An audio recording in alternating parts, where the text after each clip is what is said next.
Halo, assalamualaikum warahmatullahi wabarakatuh. Kembali lagi di channel Desapedia. Terima kasih udah klik video ini. Sebelumnya buat yang belum subscribe, tolong subscribe terlebih dahulu agar saya lebih rajin upload konten terkait dengan informasi desa dan regulasi-regulasi terbaru tentang desa. Oke, pada kesempatan kali ini saya akan sedikit mengulas terkait dengan beberapa poin penting dalam draft rancangan undang-undang desa, perubahan Undang-Undang Desa Nomor 6 Tahun 2014 tentang Desa yang hari ini sudah banyak beredar di media sosial, utamanya di grup-grup WhatsApp, karena hari ini banyak sekali informasi yang simpang siur terkait dengan draft perubahan kedua RUU Rancangan Undang-Undang tentang Desa. Oke, langsung saja kita masuk ke pembahasannya. Pertama, draft rancangan undang-undang ini, perubahan kedua atas Undang-Undang Nomor 6 Tahun 2014 tentang Desa ini belum sama sekali diberi nomor secara sah. Dan kemudian saya pun belum tahu ini bocornya draft ini dari mana, sumbernya dari mana, sehingga kemudian sudah menyebar luas utamanya di penggiat desa dan perangkat desa. Oke, langsung saja. Ada beberapa pasal krusial yang dibahas dalam draft RUU perubahan kedua tentang desa, tentang Undang-Undang Nomor 6 Tahun 2014 tentang desa. Di beberapa pasal ini, yang paling krusial adalah terkait dengan adanya status pemimpin perangkat desa, kemudian adanya masa jabatan pemimpin perangkat desa.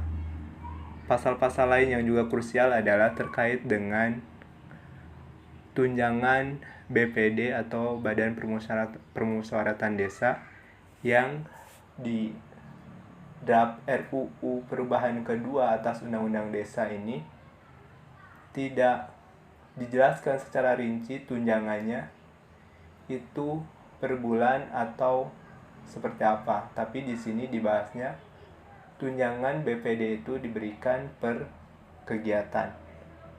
Oke, kita langsung saja membahas terkait dengan status pemimpin perangkat desa. Di pasal 48, ketentuan pasal 48 diubah sehingga berbunyi sebagai berikut. Pasal 48, 1. Perangkat desa terdiri atas A. Sekretaris desa dan B. Unsur pelaksana. Kemudian di ayat kedua, perangkat desa sebagaimana dimaksud pada ayat 1 disusun dengan mempertimbangkan kebutuhan dan atau tradisi desa setempat.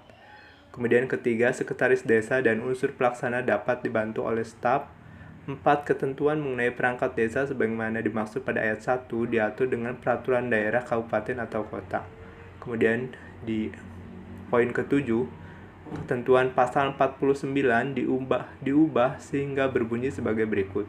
Pasal 49 ayat 1. Pemimpin perangkat desa sebagaimana dimaksud dalam pasal 48 bertugas membantu kepala desa dalam melaksanakan tugas dan wewenangnya. Sementara di pasal 48 sendiri sebetulnya tidak membahas sedikit pun terkait dengan pemimpin perangkat desa. Namun di pasal 49 di ayat 1 dijelaskan bahwa ada status pemimpin perangkat desa. Pasal 49, pemimpin perangkat desa sebagaimana dimaksud dalam pasal 48 bertugas membantu kepala desa dalam melaksanakan tugas dan wewenangnya. Kemudian ayat 2, pemimpin perangkat desa sebagaimana dimaksud pada ayat 1 diangkat oleh kepala desa setelah dikonsultasikan dengan camat atas nama bupati atau wali kota. Artinya, pemimpin perangkat desa di sini dalam persepsi saya mungkin saja itu bukan sekdes atau perangkat desa pada umumnya, atau bisa saja itu adalah sekdes. Namun diangkat oleh kepala desa setelah dikonsultasikan dengan camat. Artinya ada unsur koordinasi terkait penentuan pemimpin perangkat desa. Namun belum jelas juga bagaimana dan apa dan siapa yang dimaksud dengan pemimpin perangkat desa. Apakah itu sekdes atau jabatan lain yang statusnya membantu kepala desa dan kemudian ditugasi untuk memimpin perangkat desa. Apakah itu sekdes atau bisa jadi tenaga ahli atau bisa jadi staf ahli lain kepala desa yang ditugasi untuk memimpin perangkat desa. Kemudian di ayat 2 di pasal 49, pemimpin perangkat desa sebagaimana dimaksud pada ayat 1 diangkat oleh kepala desa setelah dikonsultasikan dengan di ayat 3, dalam melaksanakan tugas dan wewenangnya, pemimpin perangkat desa sebagaimana dimaksud pada ayat 1 bertanggung jawab kepada kepala desa. Kemudian di draft RUU perubahan kedua Undang-Undang Desa ini juga diatur terkait dengan ketentuan pasal 50 diubah sehingga berbunyi sebagai berikut. Pasal 50 ayat 1, pimpinan perangkat desa sebagaimana dimaksud dalam pasal 48 diangkat dari warga desa yang memenuhi persyaratan. Persyaratannya untuk menjadi pimpinan perangkat desa itu: A. Berpendidikan paling rendah sekolah menengah umum atau yang sederajat. B. Berusia 20 tahun sampai dengan 42 tahun. C. Terdaftar sebagai penduduk desa dan bertempat tinggal di desa paling kurang 1 tahun sebelum pendaftaran. Dan D. Syarat lain yang ditentukan dalam peraturan daerah, kabupaten, atau kota. Kemudian ayat 2 di pasal 50, ketentuan lebih lanjut mengenai perangkat desa dan pimpinan perangkat desa sebagaimana dimaksud dalam pasal 48, pasal 49, dan pasal 50 ayat 1 diatur dalam peraturan daerah, kabupaten, kota berdasarkan peraturan pemerintah. Kemudian selanjutnya 9, ketentuan pasal 51 diubah sehingga berbunyi sebagai berikut. Pemimpin perangkat desa dilarang merugikan kepentingan umum, membantu keputusan yang menguntungkan diri sendiri, anggota keluarga, pihak lain, dan atau golongan tertentu. Kemudian C. Menyalahgunakan wewenang, tugas, hak, dan atau kewajiban. D. Melakukan tindakan diskriminatif terhadap warga dan atau golongan masyarakat tertentu. E. Melakukan tindakan meresahkan sekelompok masyarakat desa. F. Melakukan kolusi, korupsi, dan nepotisme. Menerima uang, barang, dan atau jasa dari pihak lain yang dapat mempengaruhi keputusan atau tindakan yang akan dilakukannya. G. Mengurus partai politik. H. Menjadi anggota dan atau pengurus organisasi terlarang. Dan I. Merangkap jabatan sebagai ketua dan atau anggota Badan Permusyawaratan Desa, anggota Dewan Perwakilan Rakyat, daerah, kabupaten, kota, dan jabatan lain yang ditentukan dalam peraturan perundang-undangan. J. Ikut serta dan atau terlibat dalam kampanye pemilihan umum dan atau pemilihan kepala daerah. K. Melanggar sumpah janji jabatan. Dan L. Meninggalkan tugas selama 60 hari kerja berturut-turut tanpa alasan yang jelas dan tidak dapat dipertanggungjawabkan. Kemudian di poin 10, ketentuan pasal 1 Pasal 52 diubah sehingga pasal 52 berbunyi sebagai berikut. Pasal 52, 1. Pimpinan perangkat desa yang melanggar larangan sebagaimana dimaksud dalam pasal 51 dikenai sanksi administratif berupa teguran lisan dan atau teguran tertulis. Kemudian ayat 2, dalam hal sanksi administratif sebagaimana dimaksud pada ayat 1, tidak dilakukan tindakan pemberhentian sementara dan dapat dilanjutkan dengan pemberhentian. Kemudian di poin 11, ketentuan pasal 53 diubah sehingga berbunyi sebagai berikut.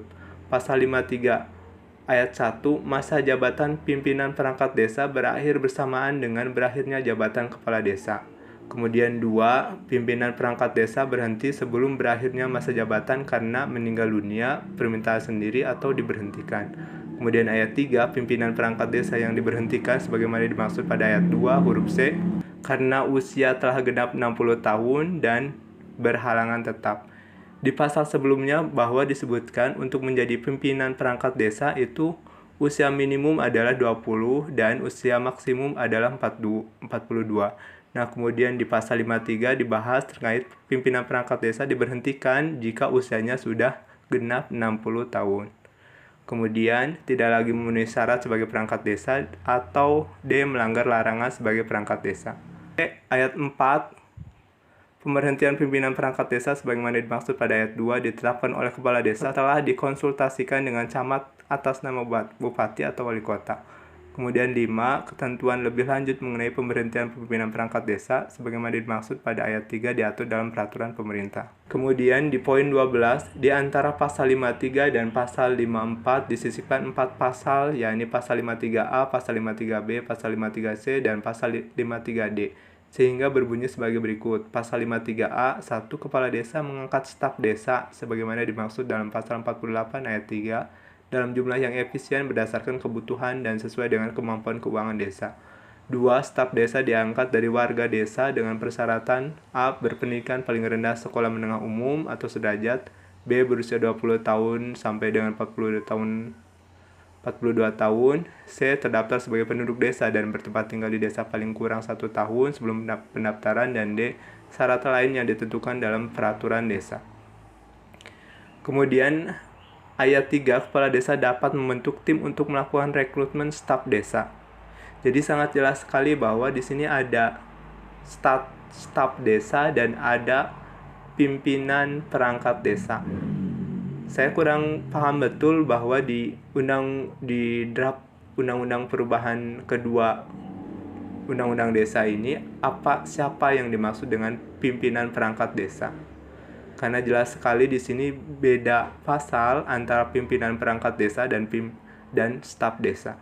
Oke, itu adalah penjelasan terkait dengan pasal-pasal kontroversial yang muncul dalam draft perubahan kedua Undang-Undang Desa di pasal 48, kemudian pasal 49, pasal 50, kemudian pasal 50, kemudian pasal 51, dan pasal 52.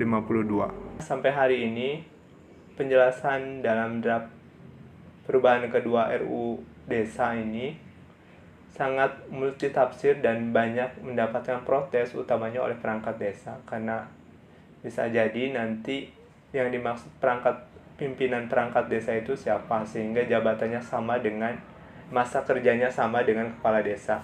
Kalau seperti itu mungkin akan mengganggu sekali terhadap kinerja birokrasi pemerintahan di desa, karena bisa jadi kalau misalkan hari ini pimpinan perangkat desa berdasarkan dengan rekomendasi dari camat atas usulan kepala desa, maka itu bisa jadi akan lebih baik, bisa juga nanti malah lebih buruk, karena ini cenderungnya menjadi kepentingan politik yang masa jabatannya itu diatur selama kepala desa itu menjabat.